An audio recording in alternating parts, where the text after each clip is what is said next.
Porque aunque son cosas que la mayoría ya sabemos que tenemos que hacer, ¿verdad? Son cosas que nos cuesta mucho trabajo soltar en muchas áreas de nuestra vida. Y aunque nos lo dicen vez tras vez, la palabra de Dios nos exhorta y nos habla, ¿verdad? Que tenemos que pues, ser libres de las cosas que éramos antes, porque ya somos nuevas criaturas. Y a veces se nos olvida que en Cristo somos nuevas criaturas, ¿verdad? Amén. Y el día de ayer yo recibí mucho del Espíritu Santo, me recordó cosas que yo ni siquiera por aquí me pasaban, que eran las que yo traía, ¿verdad? Pero gracias a Él que me ha hecho libre, y yo le doy muchas gracias por la vida de todos los que fueron, porque yo sé que hubo muchos que fueron libres. Sí, le doy gracias a Dios por eso. Dios les bendiga y no se pierdan esas bendiciones, de verdad, porque el camión casi fue regalado y íbamos con muchos lugares vacíos, ¿verdad? Yo creo que era el lugar que les correspondía a algunos de ustedes. Dios les bendiga. Amén, gloria a Dios. Así es, bueno, gracias a Dios. Realmente fue algo extraordinario, y como dijo Erika, no debemos de permitir perdernos esos eventos. Yo sé que pasan muchas cosas, que tenemos muchas ocupaciones, o que simplemente estamos cansados, ¿verdad? Pero sí es importante que vayamos, porque recibimos mucho más de lo que se imagina. O sea, es mucho más de lo que usted se pueda imaginar lo que se recibió en ese lugar. Yo creo que a todos nos tocó mucho, y bueno, pues gracias a Dios por los que estuvieron ahí. Vamos a orar para comenzar con la palabra de Dios. Amén. Señor Jesús, aquí estamos, Señor, una vez más delante de ti. Simplemente, Dios, queremos darte muchas gracias por todo lo que tú has hecho por nosotros, Señor. Porque si tenemos esta vida, si tenemos salud, si hay paz en nuestro corazón, es porque tú lo has puesto, Señor, en nuestra vida, en nuestra mente y en nuestro corazón. Te doy gracias por lo que vinieron el día de hoy, porque yo sé, Padre, que tú quieres hablarnos a cada uno de los que estamos en este lugar. Yo pongo mi vida en tus manos, Señor, y como siempre, Señor, espero que seas tú, Señor, el que toque las fibras de los corazones. Yo sé que a veces la palabra no es para todos, Señor, pero para el que es la palabra, Señor, permite que pueda llenarse, que pueda recibirla, Señor, con todo el corazón. En el nombre de Cristo Jesús. Amén. Bueno, antes de comenzar quiero decirles algo que he estado pasando en estos días. Aunque nosotros estamos aquí, y aunque nosotros estamos estudiando la palabra de Dios y vemos muchas cosas, de repente vemos situaciones que sentimos que no podemos cambiar. Estamos viendo cómo de una u otra forma nuestros niños se nos están yendo de las manos, y decimos, Dios, ¿qué hago? O sea, ¿cómo puedo hacer para cambiar la situación? Mientras son niños rebeldes, los vemos que corren para allá, para acá, y todo eso es su naturaleza, es la naturaleza de ellos, y muchas de las veces no nos atrevemos a poner corrección en ellos, pero el día de mañana ellos nos avergüenzan a nosotros. Nosotros tenemos que empezar de una u otra forma, y lo que yo le decía a Dios, ¿cómo le hago? ¿O cómo podemos hacerle para poder cambiar a un niño, a un adolescente, que es casi imposible poderlo cambiar? Los niños prácticamente están gobernando en su casa, ¿sí? Y yo sé que usted no me va a dejar mentir. Un niño que se emberrincha y se tira al suelo y todo, ya está gobernando en su casa, porque al final, ¿qué va a hacer usted con el niño? Usted le va a suplir su necesidad, ¿sí o no es cierto? ¿Sí?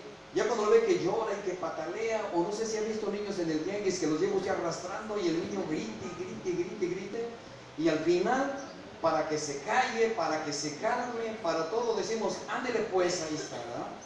Y le compramos al niño, y luego viene el niño con su juguete y en 2 minutos ya lo destruyó aquí, ¿sí? Pero de una u otra forma se salen con la suya. Cuando nosotros los adultos, los que pasan de 60, ¿cuántos hay aquí? Muchos, ¿verdad? Los que pasamos de 60, que fuimos a la escuela primaria, nos dimos cuenta que de una u otra forma los maestros tenían autoridad sobre nosotros, ¿verdad? O sea, llegaba un maestro y si no hacíamos la tarea, a ver, levántese el pantalón, y con una cable de esos de luz nos pegaba aquí abajo, ¿verdad? O algunos otros con un borrador en la mano, ponga la mano. Ya decíamos nosotros, y 1, y 2, y 3, y todo eso. Pero dentro de todas esas cosas, los niños que aprendieron son los presidentes de la república, son los licenciados, son los abogados, son los maestros. Y los niños que no quisieron que se les corrigiera, bueno, pues somos todo el resto, porque yo me cuento entre ellos, ¿verdad? Sí, yo me tuve que salir de la secundaria porque me jalaron de las patillas y no me aguanté y le tuve que dar al maestro, ¿verdad? Entonces, todo ese tipo de personas son los que nos quedamos aquí. Pero todas las personas que aceptaron una corrección son las personas que siempre están afuera. ¿Dónde terminó eso? ¿Cuándo terminó eso en una escuela? Terminó cuando esos niños que eran rebeldes crecieron. Y esos niños que eran rebeldes dijeron, a mi hijo no le van a hacer lo que me hicieron a mí. Entonces van con el maestro y le dicen, si le haces algo conmigo te voy a demandar. Y empiezan las demandas en contra de los maestros. Y resulta que los maestros quedan atados de manos y para que no los demanden, para que no los acusen, llegan, dan su clase y el que aprendió, aprendió y el que no, se fue para su casa. ¿No están actuando así los maestros el día de hoy? Tú ve, aprende si quieres y si no aprendes, adiós. No te puedo tocar porque tu papá me va a venir a reclamar. No te puedo decir porque tu papá me va a venir a reclamar. ¿Sí? Los papás que reclamamos normalmente fuimos los niños rebeldes que dijimos, cuando yo crezca, a mi hijo no me lo van a tocar. ¿Sí? Fueron los niños que veíamos que nuestro papá nos corregía y nos pegaba, y cuando nuestro papá nos pegaba decíamos, pero un día voy a crecer. Y el día que yo crezca, a mis hijos no los vas a tocar, ¿verdad? Y resulta que ahora decimos, Dios, ¿qué hago con mi hijo? Anda en las drogas, anda en problemas, anda en dificultades, y Dios, ayúdame con mi hijo. Pero es necesario que usted voltee sus ojos atrás y que nos demos cuenta y que nosotros empiecemos a reconocer que los únicos culpables muchas de las veces somos nosotros. Amén. Yo quiero hablarle en esta hora del viaje que pasó Israel por el desierto. ¿Por qué? Bueno, porque ese viaje, si usted pone atención a lo que vamos a ver ahorita, tiene algo muy importante para la vida de nosotros. Amén. Vamos a darle lectura a 1 Corintios capítulo 10.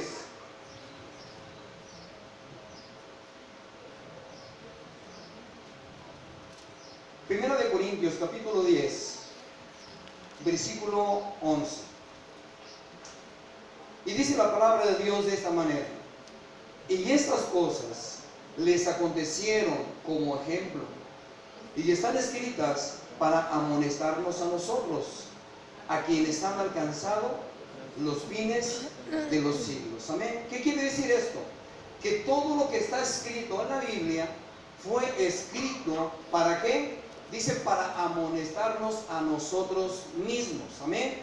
A todos los que hemos alcanzado la gracia de Dios, que está reinando ahorita, todos los que hemos alcanzado la gracia de Dios hasta el fin de los siglos. Amén. Dice, lo que quedó escrito en este viaje sirvió a las nuevas generaciones y quedaron escritas para prevenirnos, para advertirnos y para que no seamos parte de las bajas que tuvo el pueblo de Israel. Amén. ¿Qué pasa? ¿Qué es lo que pasó realmente con Israel? Cuando José llega al pueblo de Israel, cuando Faraón le deja todo el poder a José como segundo, únicamente después de Faraón era José. Cuando Faraón se da cuenta que José tenía familia, los manda a traer a Egipto a toda su familia. Y le dice, José, tráete a toda tu familia. Ahora, ¿quién era el gobernador de Egipto? Era José. ¿Quién era el que distribuía los alimentos? Era José. ¿Quién administraba todos los bienes del reino?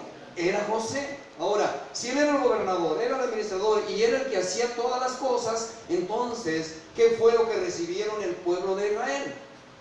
Recibieron todas las bendiciones de parte de José. 67 personas entraron a Egipto. 67 personas que eran la familia de José entraron a Egipto. Ahora, cuando ellos entraron a Egipto, ¿qué es lo que empezaron a ver? ¿Qué es lo que empezaron a ver ellos? ¿Amén? ¿Cuánto lo vamos a ver? ¿Cuánto quiero que veamos esto primero? Dice, la generación que salió de Israel, la que salió de Egipto, es la generación que recibió de Dios todo su amor, porque José estaba ahí. En el desierto, Dios les manifestó su amor vez tras vez. Dice, pero ellos no lo apreciaron. Eso pasa muy seguido cuando nos damos cuenta que a pesar de que en ocasiones nos sentimos solos y pensamos que Dios no está con nosotros y nos enojamos y somos malagradecidos. Pero si ponemos atención a la palabra de Dios, nos daremos cuenta que no vale la pena ir más allá de lo que Dios nos indica. Amén.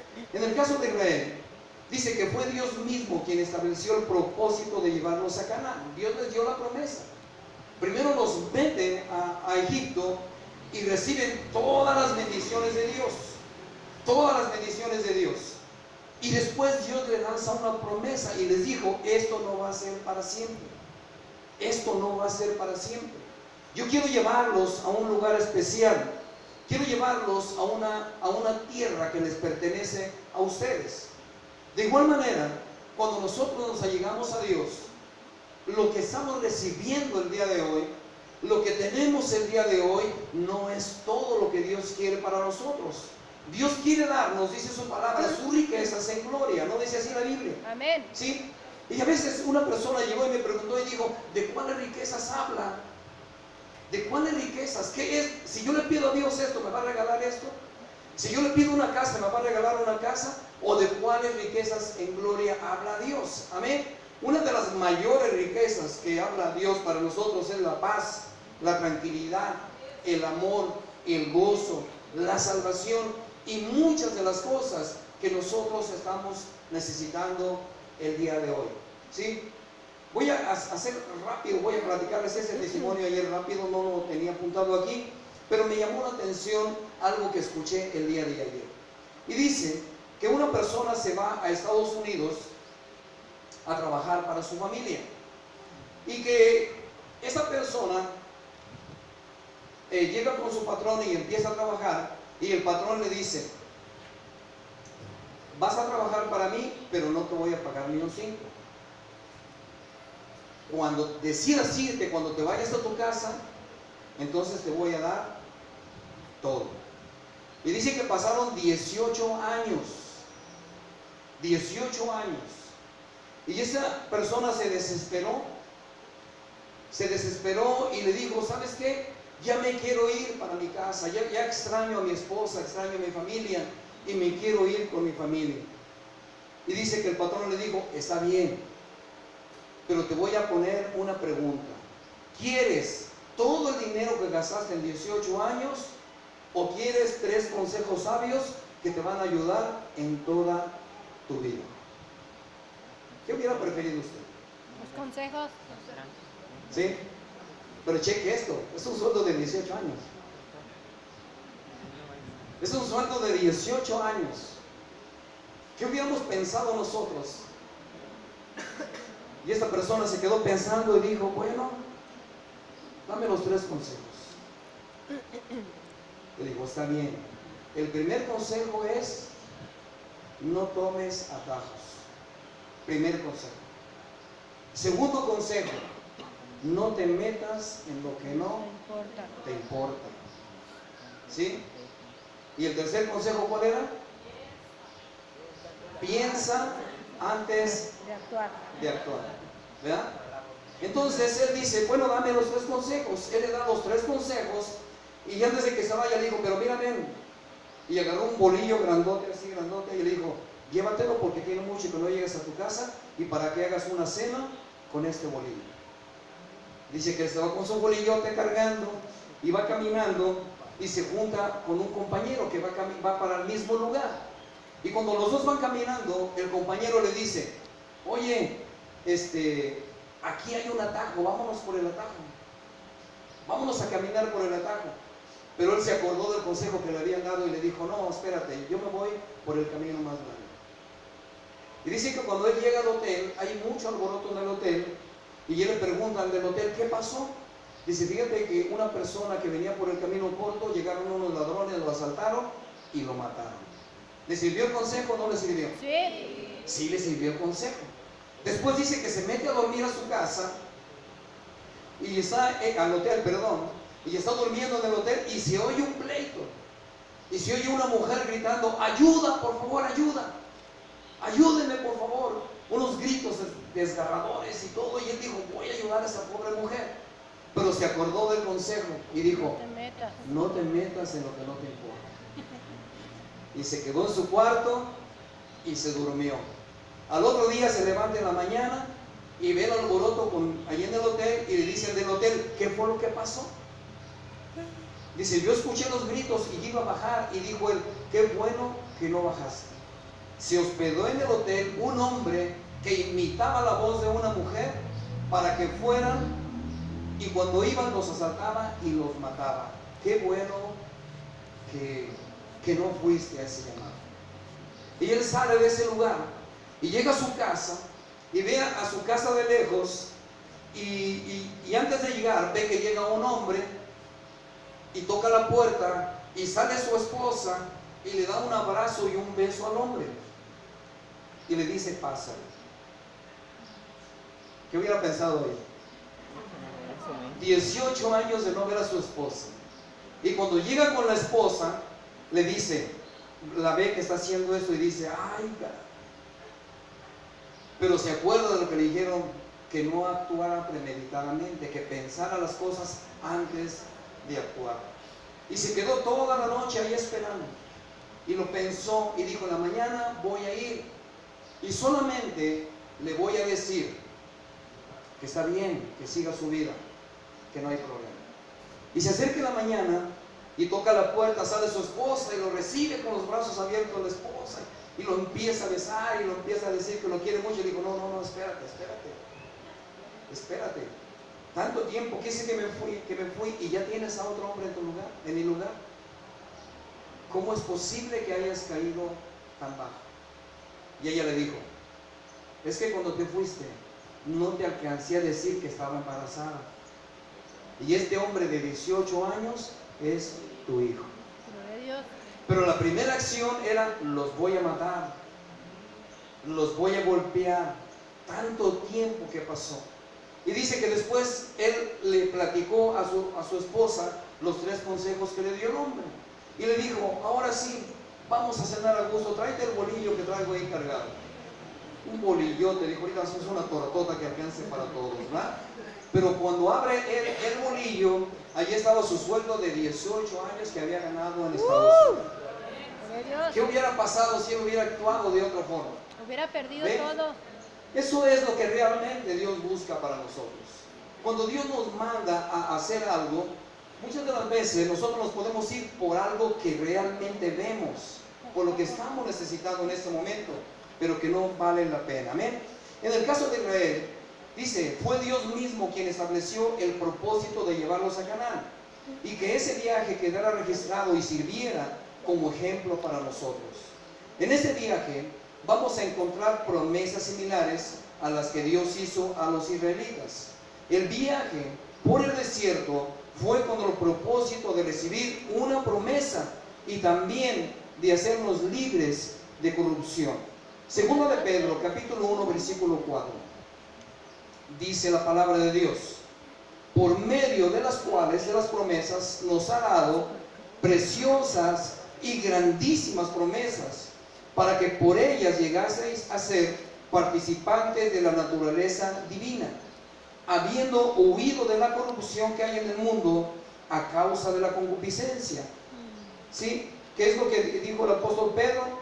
Dice que por medio de las cuales nos ha dado preciosas y grandísimas promesas. Ahora, la pregunta sería: ¿cuántos tienen una promesa de vida aquí? Amén. Nosotros no estamos aquí solo por estar.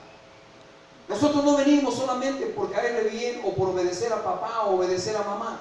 Nosotros estamos aquí porque nosotros hemos recibido una promesa de vida. Eso es lo que Dios quiere darnos a nosotros. ¿Sí? ¿Cuál es la promesa que Dios nos ha dado? ¿Sí? Nos ha dado vida eterna. El apóstol Pedro se acerca y le dice: Señor, pero mira, fulano ya lo bendijiste, a él ya también le diste, a él ya también le diste muchas bendiciones, pero yo que dejé mi casa, yo que dejé mi hogar, yo que dejé todas las cosas, ¿qué voy a recibir de ti? Y el Señor Jesús le contestó: 100 veces más lo que tienes. 100 veces más. Y como un regalo especial, la vida eterna. ¿Valía la pena? ¿Usted cree que Pedro volvió a contestarle lo mismo? No, él ya no volvió a contestarle lo mismo. Él se empezó a gozar con lo que Dios le había dado. Amén. Pero también dice, para que llegues a ser participante de la naturaleza divina, ¿qué tienes que hacer? Dice, habiendo huido de la corrupción que hay en el mundo a causa de la concupiscencia. Entonces, ¿qué tenemos que hacer para recibir la promesa divina de Dios? Tenemos que huir. ¿De dónde? Del pecado, de la concupiscencia. Amén. De esa manera nosotros podemos hacerlo. También Pablo nos explica en Romanos capítulo 8, versículo 29, un versículo que todos conocen. Dice que a los que antes conoció, también, ¿qué dice? Los predestinó para que fuesen hechos conformes a la imagen de su Hijo, para que Él sea el primogénito entre muchos. Son las promesas que Dios tiene para nosotros. Amén. Pero en este viaje vamos a encontrar tres partes principales, de las cuales debemos aprender. La primera parte se llama Egipto, la segunda es el desierto y la tercera es la tierra prometida. Amén. Checamos primero a Israel en Egipto. Como les decía en un principio, Israel llegó a Egipto y se encuentra con cosas que nunca imaginó. ¿Dónde vivía Israel antes? Vivía en tiendas, vivía en el desierto. Cuando llegan ellos a Egipto, ¿qué es lo que miran en Egipto? Llegan a ver el imperio más grande de aquel tiempo conocido en esos lugares. Llegan a ver obras de arte, llegan a ver pirámides, llegan a ver riquezas, llegan a ver muchísimas cosas que ellos jamás en su mente habían visto. Amén. ¿Qué es lo que pasó entonces? Dice que vivían en tiendas, no conocían otra cosa que no fuera pastorear y cuidar ovejas. Vivían en el desierto, pero al llegar a Egipto reciben una sensación de una vida diferente. Encontraron prosperidad. Era mucho mejor de lo que ellos habían visto. ¿Sí? Muchas de las veces nosotros decimos, o a veces pensamos, yo me voy a ir a Estados Unidos a trabajar, pero solamente voy a trabajar ahí para fincar una casa y tener un carrito y ya. Yo me voy a ir por un año. ¿Cuántos han pensado así? Yo me voy a ir por 2 años a Estados Unidos, pero resulta que pasan 5, 6, 7, 8, 9, 20, 30 años y no regresan. No regresan. ¿Qué es lo que pasa? ¿Qué es lo que pasa? ¿Y qué es lo que miraron ellos que era diferente a lo que ellos tenían en su hogar? ¿Verdad? Algo que los motivó, algo que los deslumbró, algo que estuvo en ese lugar. Amén. Dice, y poco a poco se fueron acostumbrando a esa vida. Y después de acostumbrarse a eso, empezó el otro problema. Cuando ellos ya estaban acostumbrados a una vida normal, muere José. Muere el faraón que llevó a José a ese lugar. ¿Y en qué cree que convirtieron a los israelitas en ese lugar? Esclavos. En esclavos. Amén. Los convirtieron en esclavos. Vieron todo lo que el mundo ofrecía y después el mismo sistema de ese lugar los convierte en esclavos. Amén. Por lo tanto, Egipto, que por un tiempo los deslumbró, después representó para ellos amargura, tristeza, una carga pesada y también servidumbre. Egipto representa hoy el sistema de valores de este mundo y nos hace dedicar nuestra vida a aquello que se corrompe. Cosas como estas, fíjese bien. ¿Cuántos han escuchado todo con el poder de su firma? ¿Sí lo han escuchado? ¿Cuántos manejan tarjetas de crédito? Y luego llegamos a fábricas de Francia y decimos, voy a dar un abono nada más, voy a dar el abono. Pero ya cuando estamos adentro, empezamos a ver 13 meses sin intereses. Y que esto y que lo otro. Y empieza nuestro cerebro a contar edad. No, sí puedo. Sí puedo. Un día llegué yo y estaba viendo una televisión grandota, pero de esas que se prenden nomás haciéndole la mano así. O sea, nomás pasaba uno y le hacía la mano así. Y con la mano cambiaba canales desde lejos, ya no ocupaba el control. Y me dijo la persona, llévesela, 30,000 pesos, 24 meses sin intereses. Y dije, son como 500 por mes, creo que sí fue, ¿verdad? Pero esa vocecita que llega aquí adentro, que no era el Espíritu Santo, era mi esposa que estaba ahí. Me dijo, no. Amor, pero se acerca el mundial, no. Amor, es no. Y nos salimos de ahí, ¿verdad? Pero muchas de las veces nosotros decimos, ok, no tengo dinero en efectivo, pero traigo mi tarjeta, todo con el poder de la firma, amén. Y después cuando llegamos a la casa decimos, Dios, ¿por qué lo hice? Y empieza la amargura, y luego después nos esclavizamos de qué manera: trabajar más duro, echarle tiempo extra, poner un negocito por fuera para poder sacar para pagar.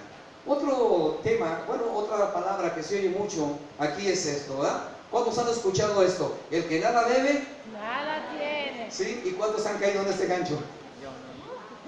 De una u otra forma nos deslumbra y dice, el que nada debe, nada tiene. Y digo, es cierto, porque no me arriesgo, no tengo nada, ¿verdad?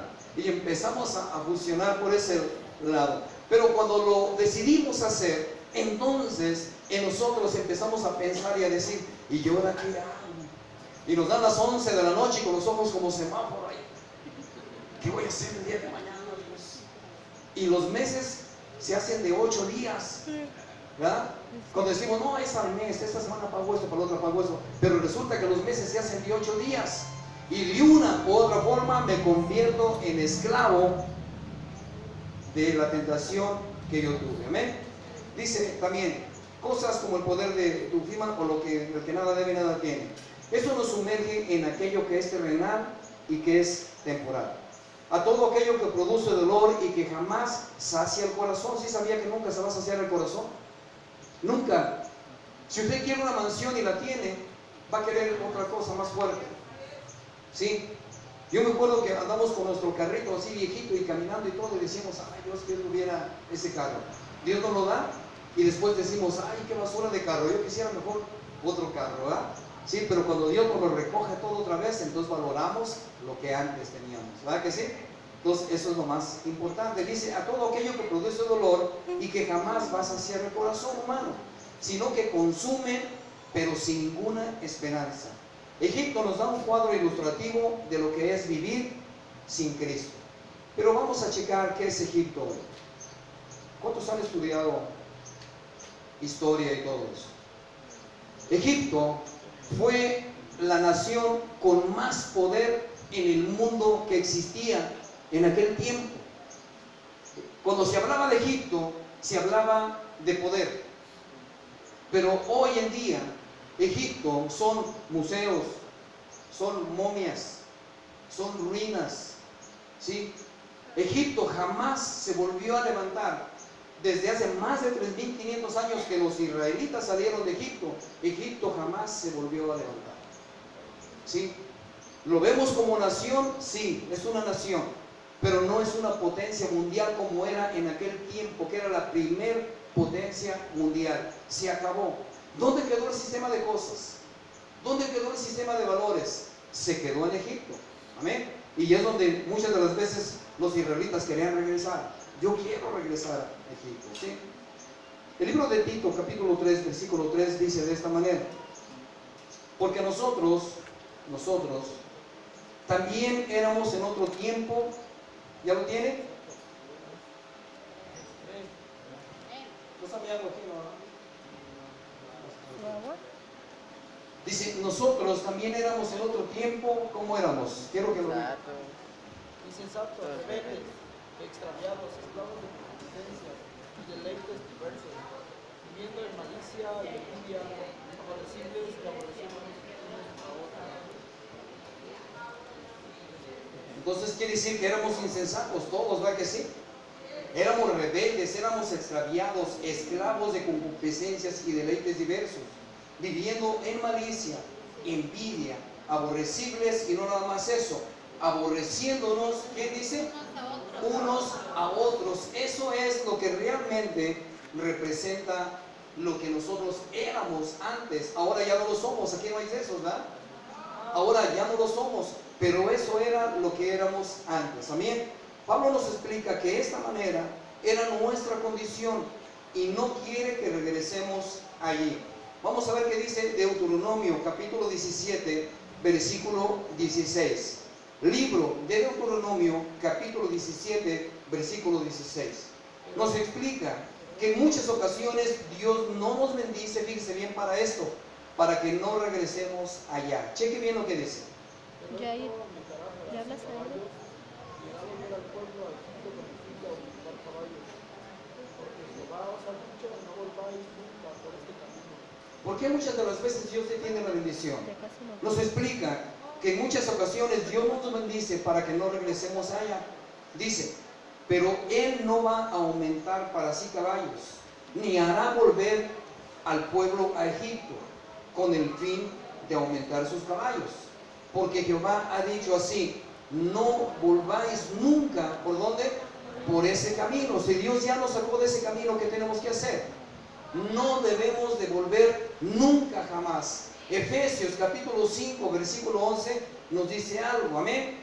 Porque de la misma forma que Dios exhortó a los israelitas a no volver atrás, así nos exhorta a nosotros el apóstol Pablo. Y dirige esta carta a los Efesios diciéndole esto. ¿Qué dijo? Que no participéis en las obras de las tinieblas, sino más bien. Ok, entonces dice, ya no quiero que participes en las sombras infructuosas, o sea, obras que no traen fruto, que son de las tinieblas, sino más bien, ¿qué dice? Repréndelas, ¿verdad que sí? Ahora, ¿cómo nos veríamos nosotros de repente que llegara una persona y nos dijera, oye, te invito a un baile, vamos al baile? Te invito a ir con los amigos y a tomarnos unas copas, ¿verdad? Podríamos tener dos reacciones. Una reacción, híjole, me gustaría ir. En serio que me gustaría ir, pero es que mi religión. Otros dicen, pero es que mi esposa. ¿Sí? Pero ¿cuántos se atreven a decirle, sabes qué? Yo soy cristiano y yo no me mezclo con esas cosas. Y si la persona sigue insistiendo, dígale, ¿sabes qué? Te reprendo en el nombre de Jesús. No quiero que me vuelvas a hablar de eso. Yo soy tu amigo, pero no quiero que me vuelvas a hablar de eso.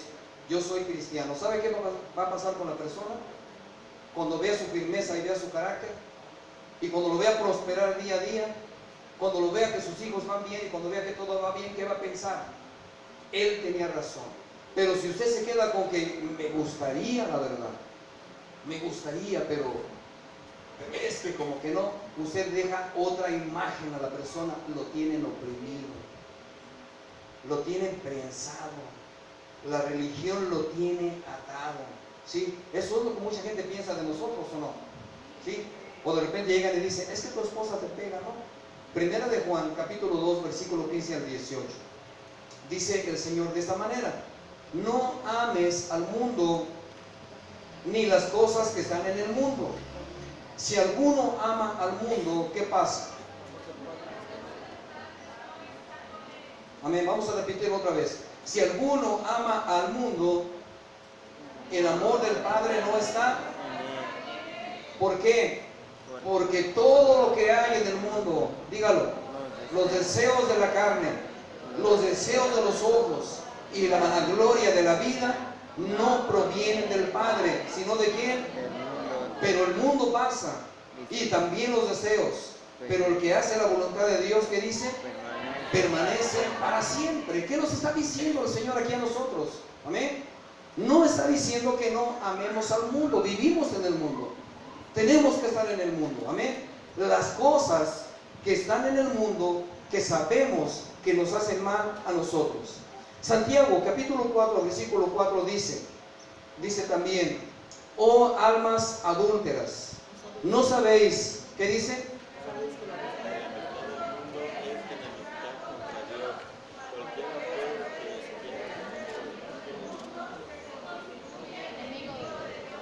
Amén. Cualquiera pues que quiera ser amigo del mundo, automáticamente se constituye en enemigo de Dios.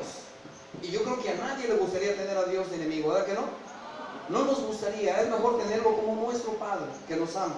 Amén. Dice también,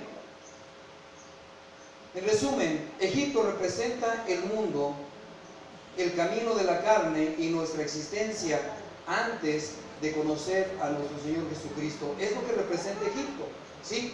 La carne y todo lo que nos ofrece, pero antes de que conociéramos a Jesús. Ahora ya conocemos a Jesús, amén. Lo que siguió en Israel fue el desierto. ¿Por qué el desierto? Dice, para probarlos. Y su primer prueba fue dejar las costumbres de Egipto, porque ellos salieron de Egipto, pero Egipto nunca salió de ellos. Bueno, nunca es decir, así, ¿verdad?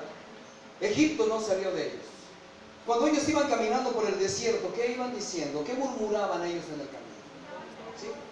Estábamos mejor en Egipto, ¿sí? Como cristianos, ¿qué murmuramos a veces? Es que yo creo que estaba mejor como estaba antes, ¿verdad? Yo creo que estaba mejor como estaba antes. Es que yo no creo que esto sea así tan así, ¿verdad?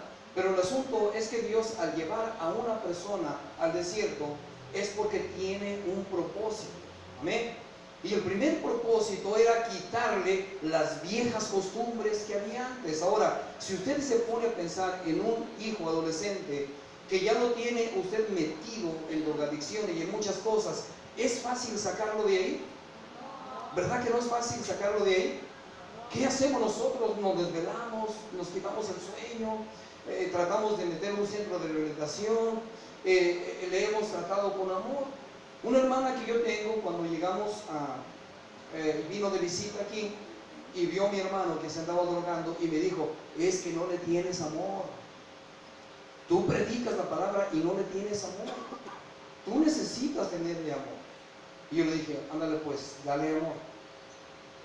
Dale amor. Y trató de darle amor y salió peor, ¿verdad? Salió amenazada con un cuchillo en la mano. Entonces, tratamos de hacer lo posible.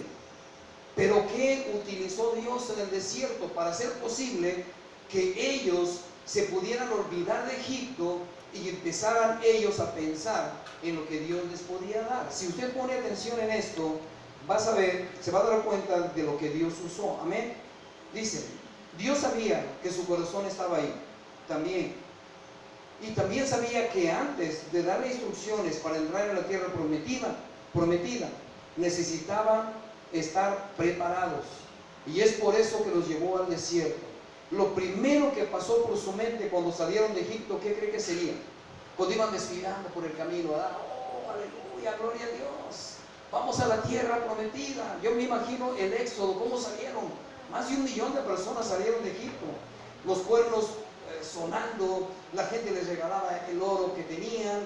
O sea, salieron despedidos de una manera increíble. Entonces, yo me imagino que cuando ellos salieron dijeron, vamos a la tierra que fluye leche y miel, vamos a la tierra prometida, vamos a este lugar, pero en realidad se topan con un desierto, ¿sí? Jeremías capítulo 2 versículo 6 nos dice qué tipo de desierto es el que ellos enfrentaron. Dice, pero la realidad de donde se encontraban era muy diferente. Jeremías nos da una idea de lo que estaban pasando y dice, y no dijeron, ¿dónde está Jehová que nos hizo subir de la tierra de Egipto? O sea, cuando ya estaban en el desierto, no se acordaron y no dijeron, Dios nos sacó con mano fuerte, Dios mandó 7 plagas, las plagas que mandó, Dios hizo todo esto. No dijeron eso. ¿Qué fue lo que dijeron? ¿Dónde está Jehová que nos hizo subir de la tierra de Egipto? Que nos condujo por el desierto, por tierra desierta y despoblada, por tierra seca y de sombra de muerte, por una tierra por la cual no pasó varón, ni allí habitó hombre. Amén. Lo que narra Jeremías no se parece nada a una tierra prometida, ni a una tierra de bendición. El desierto es un lugar terrible, no es un lugar por donde uno quisiera estar, pero fue Dios quien los metió allí. Y aunque Él los cuidaba, no fue fácil para ellos. Deuteronomio capítulo 8 versículo 16 dice, que te sustentó con maná en el desierto, con vida que tus padres no habían conocido. Pero hizo algo más. Cheque lo que hizo Dios. Dios les dio el alimento, no los dejó morir de hambre, pero dice, afligiéndote. ¿Y qué más? ¿Para qué? Así es. Entonces, ¿qué es lo que utilizó Dios para ellos? Primero, no nos dejó sin comer. Pero segundo, dice que los afligió. ¿Para qué los afligió? ¿Sí? Para probarlos. Porque Él sabía que después ellos iban a recibir todas las bendiciones. Podríamos decir, bueno, pero ¿esto qué tiene que ver con nosotros? Bueno, Dios quiso que esto quedara registrado para nosotros, para cuando entremos en nuestro viaje espiritual. ¿Sí sabían que vamos en un viaje espiritual, verdad? ¿Sí? Cuando entremos en nuestro viaje espiritual, nos vamos a dar cuenta que el Señor nos va a llevar por situaciones que a nuestra carne no le van a gustar. ¿Y sabe qué es lo primero que a la carne no le gusta? Es sujetarse. ¿Sí? A la carne no le gusta sujetarse. A la carne no le gusta recibir autoridad de alguien más, y menos si él siente que sabe más que la persona que tiene la autoridad. La carne empieza a decir, es que sí, pero como que no, y como que no, amén. Eso es lo primero que nosotros vamos a pasar en nuestro viaje espiritual, amén. Cosas que a la carne no le gustan y se va a sentir muy incómodo, pero al final todo esto nos va a hacer sentirnos bien, amén. Porque ese es el propósito de Dios, que al final cada uno de nosotros nos empiecemos a sentir bien, amén. Ahora que vimos a Zacatecas, nos encontramos algunos amigos, y algunos de ellos que eran muy amigos de nosotros, nos dimos cuenta que hasta el día de hoy, después de más de 30 años como cristianos, siguen mal. ¿Por qué razón siguen mal? Porque ninguna iglesia se adapta a lo que ellos quieren. Ninguna iglesia se adapta. Y ellos siguen en la búsqueda de una iglesia donde ellos quieran estar. Pero también nos encontramos con personas sencillas, con personas que están en una misma iglesia, y personas que son bendecidos y prosperados económicamente como usted no se imagina. La aflicción normalmente a la carne nunca le va a gustar. A nadie le gusta que lo regañen, ¿verdad que no? A los niños no les gusta que lo regañen, pero sabemos nosotros que al final les va a ir bien. ¿A quién le gustaría que le dijeran, a ver, ponte para darte 3? ¿A que no? De repente cuando nuestros hijos se portaban mal, le decía a mi esposa, vete, vamos. Y ya se acomodaban. Sabían que eran 3. Y ellos se agarraban, 1, 2, 3, ya. Y salían corriendo porque eran 3, ¿verdad? Otra persona que yo conocí le decía a otro niño, nunca dejes que tu mamá te pegue en el nombre de Cristo. Porque cuando pegan en el nombre de Cristo, ¿cómo duele? Decía el niño, ¿verdad? Cuando nosotros aprendemos a corregir a un niño, ¿para qué es? Para que el día de mañana le vaya bien, ¿no es cierto? ¿Sí? Pero si no corregimos al niño y decimos, no, mi hijo es mi hijo y yo le voy a dar todo mi amor y todo mi cuidado, dice que al final van a ser la vergüenza de nosotros mismos. Posiblemente ahorita no la vean ni mañana ni pasado, al final van a ser la vergüenza de nosotros mismos. Amén. La aflicción dice que es para que en todo nos vaya bien. Primera de Pedro, capítulo 4, versículo 1.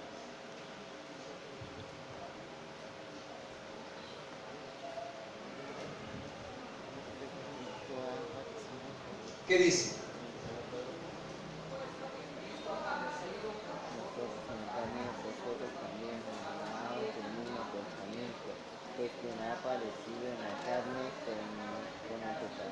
Ok, si checó esto, dice, puesto que Cristo ha padecido por nosotros, ¿en qué? En la carne, que nos dice, ustedes también. Amén. Ustedes también. Ármense del mismo pensamiento, o sea, tengan presente esto, que si tú padeces en la carne, ¿qué va a pasar contigo? Si nosotros nos atrevemos a padecer en la carne, automáticamente vamos a terminar con el pecado. ¿Sí? Eso es lo que nos dice la palabra de Dios en esta hora. Deuteronomio capítulo 8, versículo 2 también dice,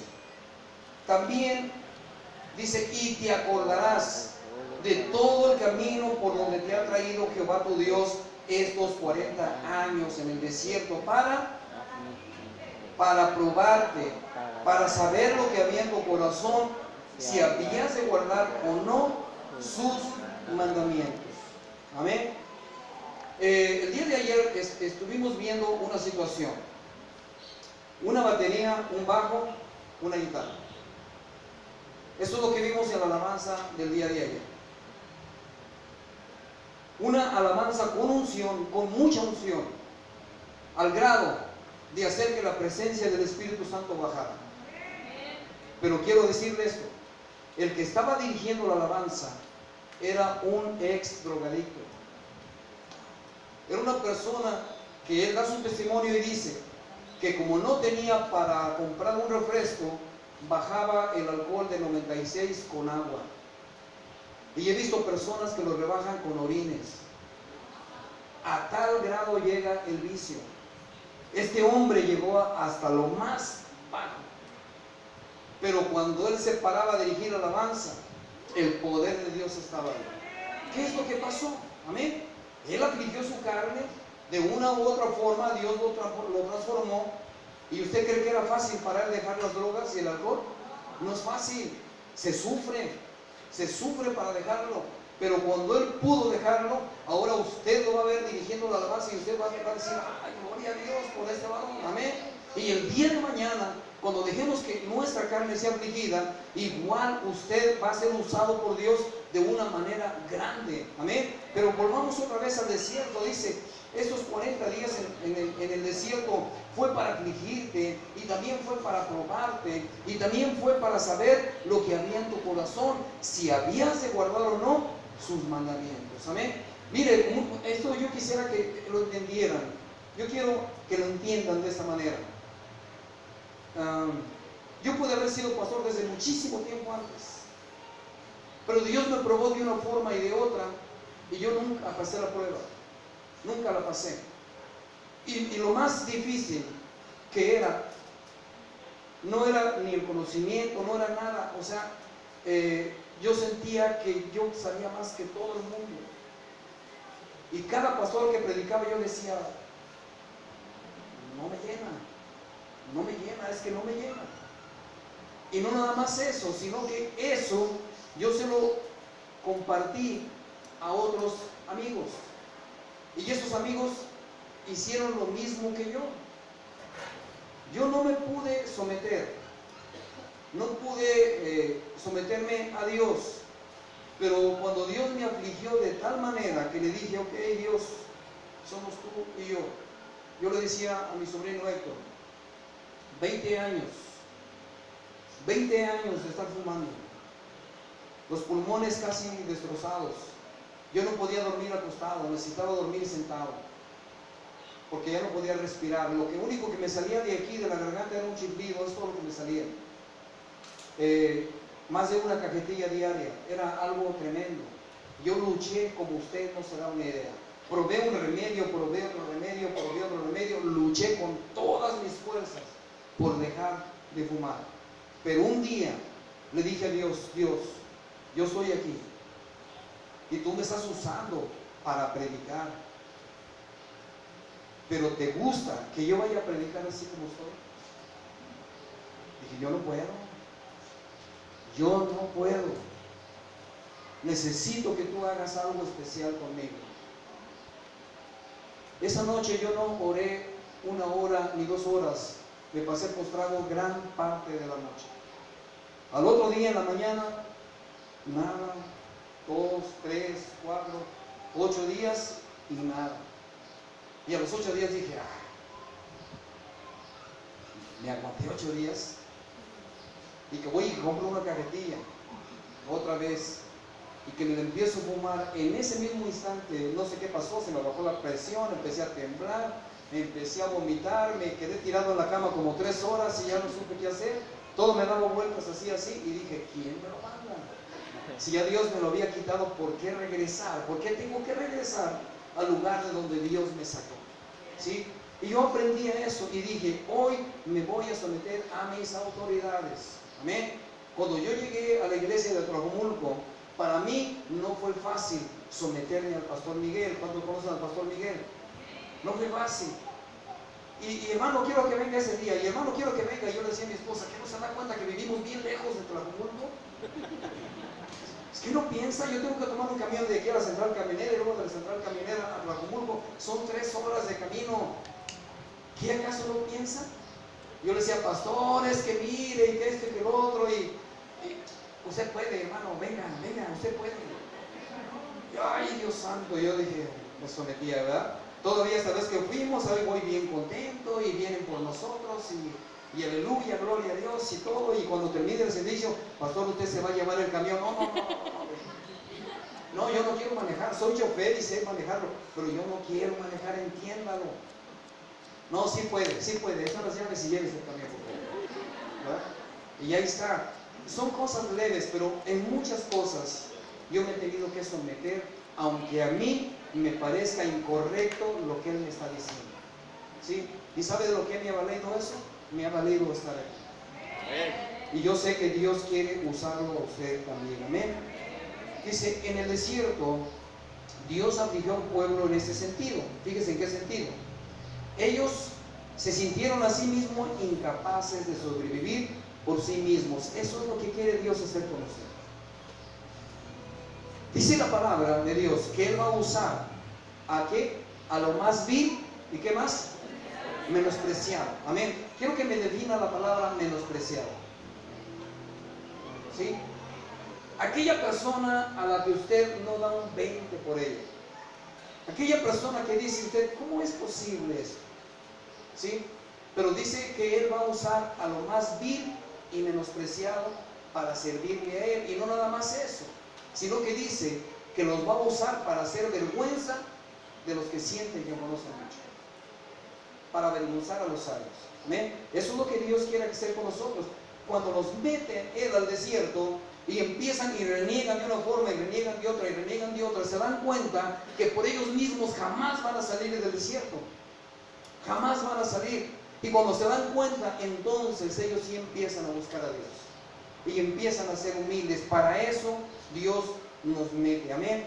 Dice, se sintieron incapaces de sobrevivir por sí mismos y solo así aprendieron a descansar en el Señor y a depender de Él en lugar de confiar en ellos mismos, y para que aprendieran a ser humildes. El otro punto es para saber lo que hay en tu corazón, porque eso es lo más difícil.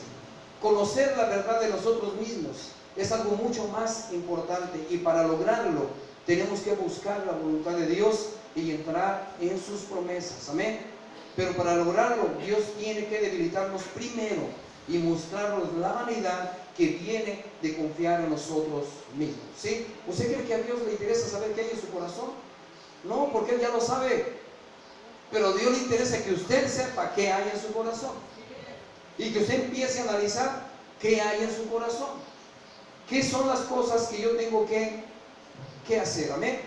En muchas ocasiones he visto y seguiré viendo cómo Dios debilita a la persona que Dios quiere honrar. Eso lléveselo a su casa, por favor. Dios debilita a la persona que Él quiere honrar, a la persona que Él quiere usar. Amén. Dios jamás va a usar a una persona que siente que todo lo puede. Nunca lo va a usar. Solamente va a dar destellos aquí, va a dar muchos destellos, pero no lo va a usar hasta que se humille delante de Dios. Amén. Hasta que se debilite delante de Dios. Después dice, sigue la tierra prometida. Cuando por fin llegó el momento que estaban esperando, llegó la otra prueba. Ustedes conocen la historia, hay muchas cosas que pasan ahí. Dios había prometido sacar a Israel de Egipto para introducirlos en la tierra prometida. Y vemos que Él nos hace la misma promesa a nosotros: liberarnos de lo que somos para conformarnos a la imagen de su Hijo a través de la preparación del desierto. El Señor desea hacernos aptos para recibir las riquezas de su herencia en Cristo Jesús. Israel perdió sus exámenes continuamente en el desierto, pero el Señor lo dejó registrado en la Biblia para que lleguemos a ser como Josué y como Caleb. Amén. Todo lo que nosotros vemos que pasó en el desierto, no podemos decir, es que eso les pasó a ellos porque son desobedientes. Lo dejó para que usted lo lea vez tras vez y pregunte a sí mismo, ¿qué está pasando conmigo? Los hijos de Israel, esto también es importante, no podían entrar a la tierra prometida hasta que toda la generación vieja muriera. Y solamente Josué y Caleb entraron debido a lo que sucedió en sus vidas. Ellos fueron cambiados durante el tiempo de preparación en el desierto. Le creyeron a Dios y fueron transformados por la gracia del Señor. Números 32:12 dice: no verán los varones que subieron de Egipto de 20 años arriba la tierra que prometí, excepto Caleb, hijo de Jefone, Ceneseo, y Josué, hijo de Nun, que fueron perfectos en pos de Jehová. Ellos siguieron ciegamente a todo lo que Dios les decía. Pero todos los que no creyeron, ellos murieron en el desierto. ¿Cuánto tiempo se tardó Dios para derramar la bendición sobre Israel? Muchos años. ¿Cuánto tiempo se tardó Dios para introducirlos en la tierra prometida? Hasta que esa generación muriera. ¿Qué es lo que está esperando Dios para bendecirlo? ¿Qué es lo que busca Dios para bendecirnos a nosotros? Hasta que le pueda decir a su carne, hasta aquí llegaste. Hasta aquí llegaste, porque de aquí para adelante lo único que me importa es Dios. Amén. No importa cómo parezca la situación en lo natural. El propósito del desierto espiritual en nuestras vidas es que el viejo hombre en nosotros muera para que sea fortalecido el nuevo hombre. Amén. ¿Usted cree que el apóstol Pablo tuvo que morir a él o no? Pero él conocía mucho y él sabía mucho de la palabra de Dios. Él estaba persiguiendo a personas porque él creía o a lo que estaba escrito sí estaban mal, a lo que estaba escrito. Él conocía la palabra de Dios. Cuando el Señor lo rescató, él dijo estas palabras: toda la sabiduría que yo tengo. ¿Cómo se expresó él? Dijo: yo la tengo por basura, ¿sí? Y solamente para predicar a Cristo. ¿Y cómo dice?